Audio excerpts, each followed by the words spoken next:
Good morning student. बेटा आज आपको पढ़ाएंगे संस्कृत में हम चैप्टर 4 सदैव पुरतो निदेहि चरणम। चैप्टर 4 का रिवीजन चल रहा है। आपके जो टेस्ट होगा अभी उस टेस्ट में आपके चैप्टर 4 चैप्टर 5 आएंगे। तो आज हम चैप्टर 4 का रिवीजन करवा रहे हैं। सदैव पुरतो निदेहि चरणम ये गीत है। इस अर्थ है कि हमेशा आगे कदम बढ़ाओ, मतलब कि हमेशा आगे बढ़ते रहो। इस गीत को लिखने वाले जो कवि है श्रीधर भास्कर वर्णेकर है। इस गीत के माध्यम से श्रीधर भास्कर वर्णेकर ने कहा है कि तुम चुनौतियों का सामना करते हुए, तुम्हारे सामने चाहे कितनी भी कठिनाइयां आए उनका सामना करते हुए हमेशा आगे बढ़ते जाओ। आपको रुकना नहीं है, आपको झुकना नहीं है, हमेशा आपको आगे बढ़ते रहना है। मुश्किलों को देखकर घबराना नहीं है, कठिनाइयों को देखकर डरना नहीं है, हमेशा आगे बढ़ते रहना है। तो इसी चुनौतियों को, इसी को बताते हुए इस कवि ने इसमें जो गीत लिखा है हम उसको पढ़ेंगे। देखिए, चल चल पुरतो निदेहि चरणम, चलो चलो आगे कदम बढ़ाओ। निदेहि मतलब रखो, बढ़ाओ, चढ़ना मतलब कदम, पुरते मतलब सामने आगे। चलो चलो आगे कदम बढ़ाओ, सदैव पुरतो निदेहि चरणम, हमेशा आगे कदम बढ़ाओ। गिरि सीखरे ननु निचिकेतम, गिरि सीखरे ननु निज निकेतम। ननु मतलब निश्चय ही, गिरि शिखर पर्वत की चोटी पर, निज निकेतम मतलब अपना निवास स्थान, पर्वत की चोटी पर मेरा निवास स्थान है। गिरि शिखरे मतलब पर्वत की चोटी पर, मतलब कि मेरा आवास का है, मेरा घर का है पर्वत की चोटी पर। इसका मतलब ये नहीं कि मेरा घर पर्वत पर है, इसका मतलब ये है कि जो मेरा लक्ष्य है, मेरी मंजिल है वो बहुत दूर है। पर्वत की चोटी से ऊंची होती है ना, बहुत दूर होती है, उसी तरह मेरा लक्ष्य भी बहुत दूर है, पर्वत की चोटी पर।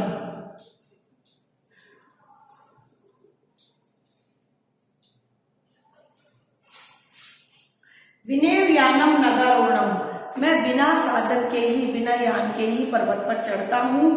बलम स्वकीयम भवति साधनम, बल ही मेरा साधन है। मेरा खुद का साधन क्या है? मेरा बल है ना, मेरी ताकत ही मेरा साधन है। सदैव पुरतो निदेहि चरणम, हमेशा आगे कदम बढ़ाओ। इसमें कवि ने कहा है कि मेरा जो निवास स्थान है पर्वत की चोटी पर है और मेरे पास वापस जाने के लिए कोई साधन भी नहीं है। मैं बिना यान के, बिना साधन के पर्वत पर चढ़ता हूँ। केवल मेरा बल, मेरी हिम्मत ही मेरा साधन है वहां तक पहुंचने का। सदैव आगे कदम बढ़ाओ, हमेशा आगे कदम बढ़ाओ, अर्थात मेरी जो मंजिल है, मेरा जो लक्ष्य है वो बहुत दूर है और वहां तक जाने के लिए मेरे पास कोई साधन भी नहीं है। फिर भी मुझे हमेशा आगे बढ़ना है। मेरी खुद की हिम्मत ही, मेरी खुद की ताकत ही वहां तक पहुंचने का एकमात्र साधन है। पति पाषाणा पाषाणा विस्मा प्रकरा, पाषाणा का अर्थ होता है पत्थर,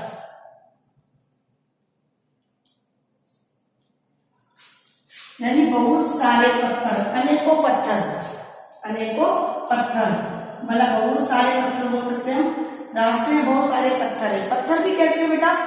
विस्मा प्रखरा, टेढ़े मेढ़े नुकीले। विस्मा मतलब टेढ़े मेढ़े, प्रखरा मतलब नुकीले, ठीक है। पति मतलब रास्ते में, रास्ता किससे भरा हुआ है? नुकीले पत्थरों से भरा हुआ है। रास्ते में टेढ़े मेढ़े नुकीले पत्थर है। हिंसक पशु है परिता गोरा, और चारों ओर भयंकर हिंसक पशु है।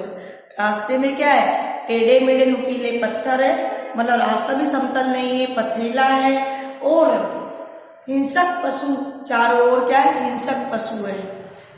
सुदुष्करम खलु यद्यपि गमनम, यद्यपि इस पर चलना कठिन है। यद्यपि इस पर चलना क्या है? बहुत अधिक कठिन है। ऐसे रास्ते पर चलना बहुत अधिक कठिन है क्योंकि रास्ता क्या है? पथरीला है, पत्थर से भरा हुआ है और चारों ओर भयंकर हिंसक पशु है। सदैव पुरतो निदेहि चरणम, हमेशा आगे कदम बढ़ाओ। इसका अर्थ ये कि कवि कहना चाहता है कि जो हम रास्ता तय कर रहे हैं वो रास्ता कठिनाइयों से भरा हुआ है। अनेकों प्रकार की कठिनाइयां हमारे सामने आ रही है ना, और कई लोग हैं जो हमारा रास्ता रोक रहे हैं, हमें लक्ष्य तक नहीं पहुंचने दे रहे हैं, फिर भी हमें आगे कदम बढ़ाना है। जही बीती बजबज शक्ति विदेही रास्ते तथा अनृतम, कवि कह रहा है कि भय को त्याग दो। भीति का अर्थ होता है भय, डर। जो भी आपके अंदर डर है उसको त्याग दो, भय को त्याग दो। ठीक है, डर को या भय को त्याग दो, यही मतलब त्याग दो। भज बस शक्ति, शक्ति का भज करो मतलब शक्ति की उपासना करो, शक्ति की उपासना करो। विदेही राष्ट्र तथा अमृतम, हमेशा अपने राष्ट्र से प्रेम करो, हमेशा अपने राष्ट्र से प्रेम करो। कुरु कुरु सतत देश स्मरणम, सदा अपने लक्ष्य का ध्यान रखो। आपका लक्ष्य क्या है, आपकी मंजिल क्या है, वो हमेशा आपको ध्यान में रहनी चाहिए। सदैव पुरतो निदेही चरणम, हमेशा आगे कदम बढ़ाओ। तो इसमें कवि कह रहा है कि आपके अंदर जो भी डर है, जो आप अपने लक्ष्य तक पहुंच रहे हो, रास्ते में बहुत सारी कठिनाइयां हैं, उस कठिनाइयों को देखकर आपके मन में जो भी डर है उस डर को त्याग दो। शक्ति की उपासना करो, भगवान का नाम लो और अपनी शक्ति को देखो।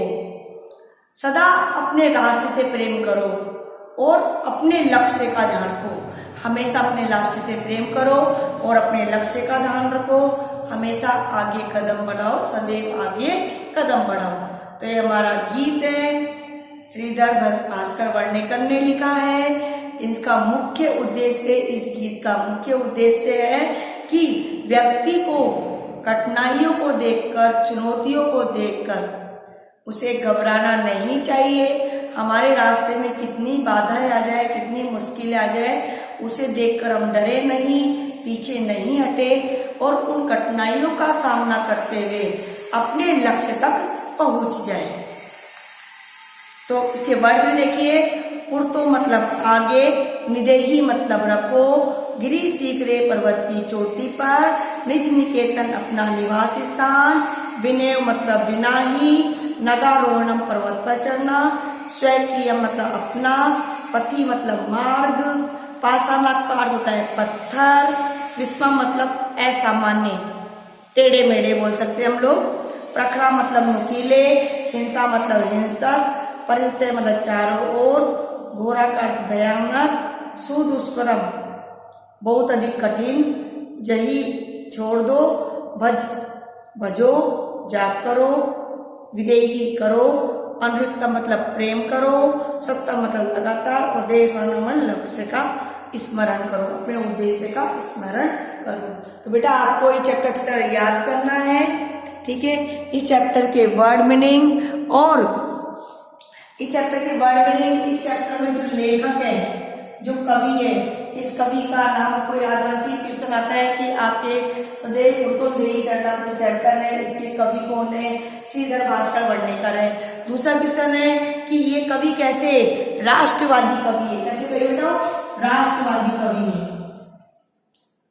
श्रीधर भास्कर कैसे बेटा, एक राष्ट्रवादी कवि है, राष्ट्र से प्रेम करने वाले। इन्होंने राष्ट्र के प्रति ही कई कविताएं लिखी है, जिसमें राष्ट्र के वीरों के बारे में, है ना, राष्ट्र के विकास के बारे में कविताओं में उल्लेख किया है। तो एक राष्ट्रवादी कवि है। पूछेंगे ना कि श्रीधर भास्कर वर्णेकर कैसे कवि है, एक राष्ट्रवादी कवि है।